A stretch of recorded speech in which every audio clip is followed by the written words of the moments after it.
Hello again. Good to see you. As you can see, the weather's taking a bit of a turn, but hopefully we'll get through this before the rain arrives. I just wanted to return to the topic of the MSC Flaminia explosion, which is over 7 years ago now, but the ramifications of it are still rattling through industry. Just to recap, this was the container ship that caught fire in the Atlantic Ocean in July 2012.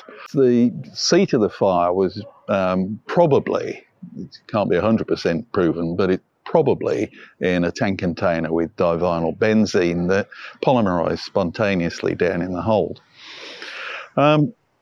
This year, finally, there was a judgment from a court in New York that apportioned liability for the disaster between the cargo originator, the producer of the material, Deltec, and the tank container operator, Stolt Tank Containers. Now, this has raised a number of concerns, particularly amongst tank container operators. And I was at the ITCO members meeting in Amsterdam recently, where I actually moderated a panel session that was looking more generally at safety, but in fact, conversation kept coming back to this one issue. And also raised the issue of where the necessary information can be found if you're carrying products such as DVB that are likely to polymerize, or indeed all sorts of other chemicals that might become more dangerous during transport, depending on the conditions under which they're being carried. And it does seem that talk from the panelists and from the floor at this meeting kept coming back to the role of the safety data sheet, the SDS, in providing information to tank container operators and other logistics partners in the supply chain. And the problem is that the SDS was never intended to be a transport document. The SDS is mandated by, well, not mandated by GHS because GHS isn't mandatory, but is applied in various territories around the world through, for instance, the CLP regulation in Europe, the HASCOM standard in the US, MIS in Canada, and so on. And so manufacturers of chemical products have to prepare an SDS, which lays out in great detail the basic physical and chemical properties of the substance and all the data that's used to support a classification under GHS.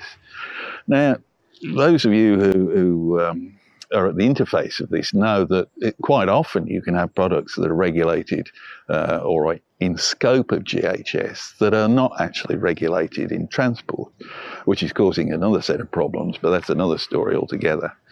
But what I think is a misunderstanding, really, is that SDSs need to be authored by a chemist.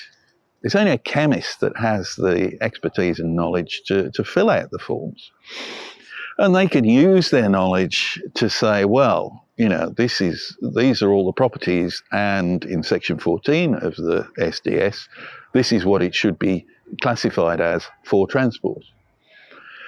But the people who are writing these are not transport experts. And when a logistics company, such as a tank container operator, but any other logistics company, tries to interpret the information on the SDS, and we heard plenty of comments at this seminar to the effect that you can't trust the SDS. Do logistics companies have the necessary experience to be able to understand all the chemistry involved? I think these days probably not. How many logistics companies do retain a chemist on their staff? You would think if they are handling a lot of chemicals, it would probably be a good idea. But, you know, in Europe for land transport, they would probably, in all likelihood, have to have the services of a DGSA on hand who may be able to help, but may not be a chemist themselves. And of course, for sea transport, there's no requirement to have a DGSA anyway.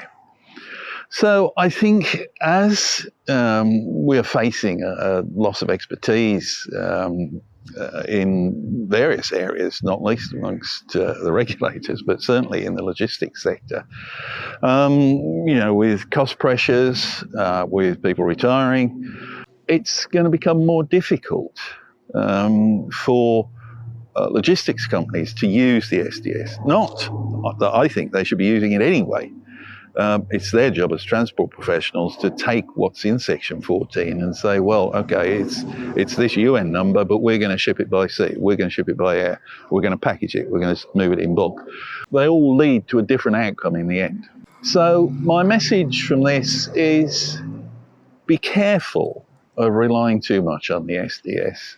And if you are handling chemicals, it's probably a good idea to have somebody in your office who at least has a fairly decent knowledge of chemistry.